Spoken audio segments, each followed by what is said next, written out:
Assalamualaikum warahmatullahi wabarakatuh. Hai guys, Fataya di sini dan di video kali ini kita akan membahas contoh soal yang berkaitan dengan tes P3K dosen di lingkungan Kemendikbud, khususnya pada kompetensi teknis di bidang etika dan tridharma perguruan tinggi. Dan kali ini sudah masuk ke part kelima. Nah, teman-teman semuanya, sebelum kita masuk ke dalam contoh soal ataupun ke dalam bentuk-bentuk lainnya dari soal etika dan tridharma perguruan tinggi ini, pastikan teman-teman semuanya sudah subscribe YouTube channel ini dan jangan lupa untuk selalu nyalakan tombol loncengnya agar teman-teman semuanya tidak ketinggalan informasi yang berkaitan dengan contoh-contoh soal yang berkaitan dengan P3K dan juga CPNS terbaru. Oke teman-teman semuanya, kita langsung aja masuk ke contoh soalnya. Ini dia untuk contoh soal yang pertama, jadi agak belepotan ya, karena memang sebahagia itu bisa melakukan sharing video-video yang berkaitan dengan contoh-contoh soal P3K. Oke, kita lihat untuk soal yang pertama. Pihak yang berwenang menandatangani ijazah alumni sekolah tinggi adalah. Oke, di sini fokusnya adalah sekolah tinggi ya, bukan universitas. Jadi kira-kira pihak yang berwenang untuk menandatangani ijazah untuk setiap alumni dari sekolah tinggi itu siapa sih sebetulnya? A. Direktur dan Kaprodi, B. Direktur, C. Rektor dan Dekan Fakultas, ataupun D. Ketua dan Kaprodi. Kira-kira siapa ya? Kita lihat pembahasannya. Ini dia pembahasannya teman-teman semuanya berdasarkan Permenristek Dikti nomor 59 tahun 2018 bab 2 pasal 11 ayat 1, penandatanganan ijazah dilakukan oleh rektor dan dekan fakultas untuk universitas dan institut. Jadi kalau setingkat universitas dan juga institut itu yang menandatangani adalah rektor dan juga dekan fakultasnya. Kemudian B, ketua dan pemimpin unit pengelola program studi untuk sekolah tinggi, dan C, direktur dan pemimpin unit pengelola program studi untuk akademik dan politeknik. Nah, ini jawabannya jelas ya, bahwa untuk yang setara dengan sekolah tinggi, itu yang menandatangani ijazahnya adalah ketua dan juga kaprodi. Jadi ketua di sini sebetulnya adalah rektor. Nah, di sekolah tinggi itu disebut bukan rektor seperti di kalangan universitas, tapi disebut ketua. Jadi ketua adalah bahasa lain dari rektor untuk sekolah tinggi. Jadi untuk jawaban nomor 1 itu jawabannya adalah D, ketua dan kaprodi. Kita lanjut ke soal nomor 2. Ini dia teman-teman semuanya. Soal nomor 2 agak sedikit panjang ya, tapi nggak apa-apa, kita akan bahas nanti. Soal nomor 2 adalah perhatikan pernyataan berikut. 1. Daya tampung mahasiswa SMPTN setiap prodi paling sedikit 15%. 2. Daya tampung mahasiswa SBMPTN untuk PTNBH setiap prodi paling sedikit 30%. 3. Daya tampung mahasiswa SBMPTN untuk PTN-BLU setiap prodi paling sedikit 40%. 4. Daya tampung mahasiswa seleksi lainnya untuk PTN-BH setiap prodi paling banyak 50%. Pernyataan yang benar tentang daya tampung mahasiswa baru di PTN dari daya tampung seluruh prodi adalah A1 dan 2, B2 dan 3, C1 dan 4, dan D2 dan 4. Kira-kira jawabannya apa nih? Ini teman-teman semuanya, ini pembahasannya ya. Jadi di pembahasan sudah jelaskan juga terkait dengan peraturan penerimaan mahasiswa baru. Kita bacakan aja. Berdasarkan Permendikbud nomor 6 tahun 2020 bab 3 pasal 6 tentang daya tampung adalah sebagai berikut. A. Daya tampung mahasiswa senam PTN setiap prodi paling sedikit 20%.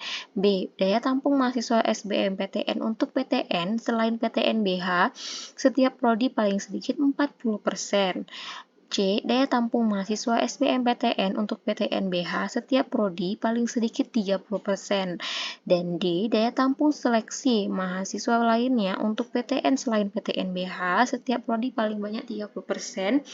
Dan E. Daya tampung seleksi mahasiswa lainnya untuk PTN-BH paling banyak 50%. Sorry, ini 50% ya maksudnya. Nah, di sini memang untuk soalnya agak sedikit lawas ya, dalam artian untuk senam PTN dan SBMPTN sekarang udah diganti. Jadi ada istilah SNBT, kemudian SB seleksi masuk SMBP gitu-gitu ya. Jadi nggak apa-apa nih, jadi pengetahuan aja untuk teman-teman semuanya bahwa ada loh istilah-istilah SNMPTN, SBMPTN itu di periode sebelumnya gitu ya.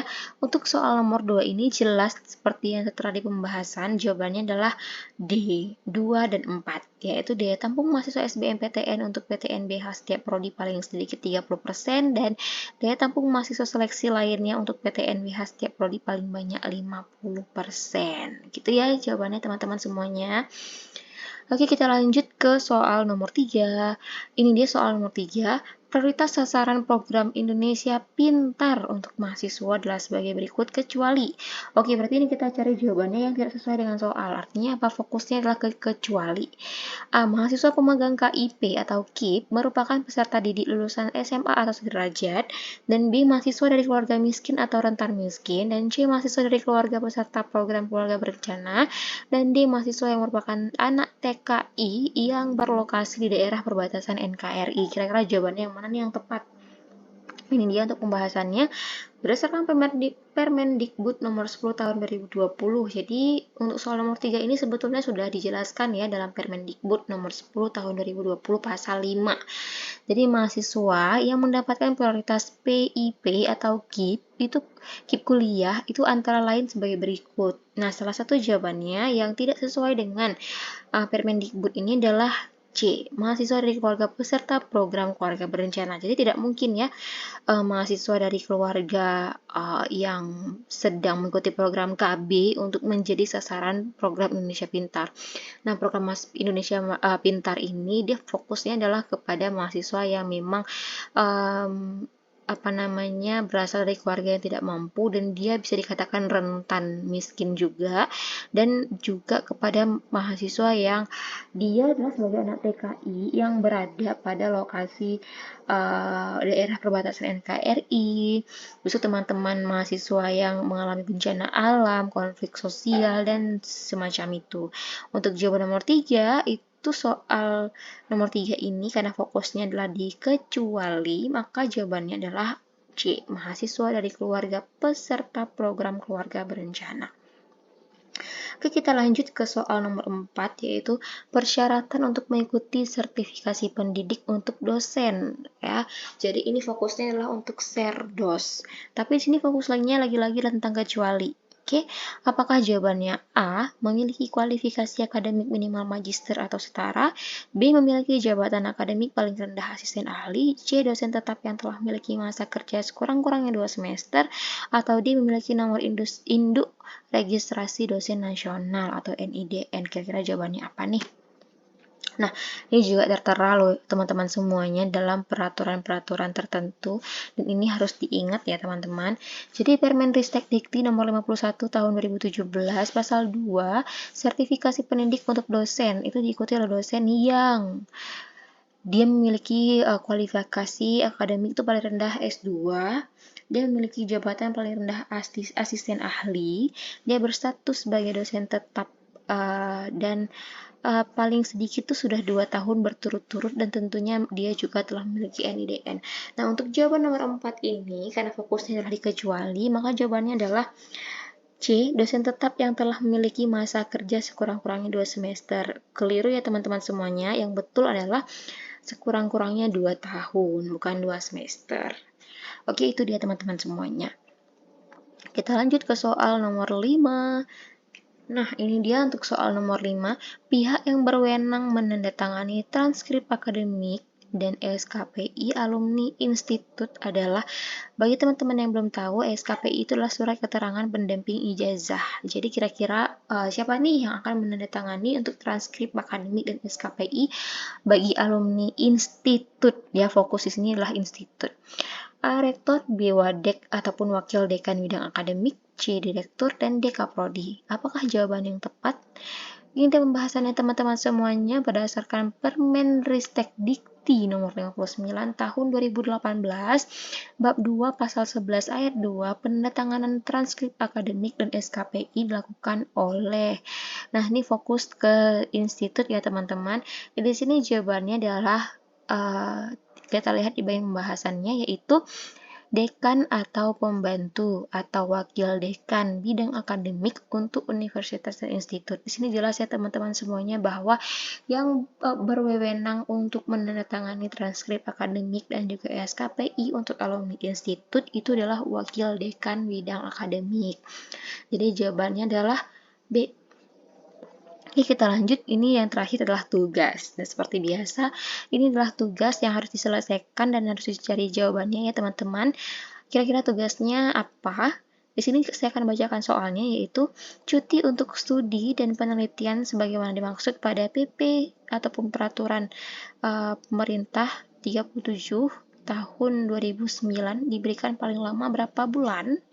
A7, B3, C2, ataupun D6. Kira-kira jawabannya yang tepat yang mana teman-teman semuanya?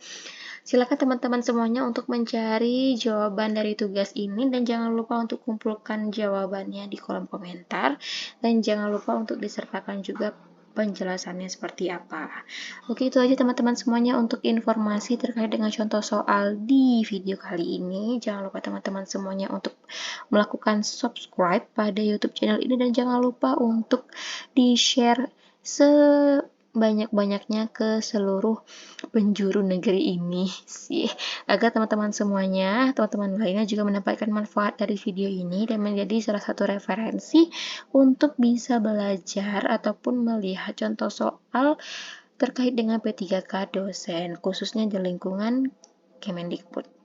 Nah, itu aja teman-teman semua dari saya di hari ini dan jangan lupa teman-teman semuanya untuk selalu stay health dan jangan lupa teman-teman semuanya untuk terus belajar dan mencari informasi-informasi tambahan terkait dengan P3K di tahun ini.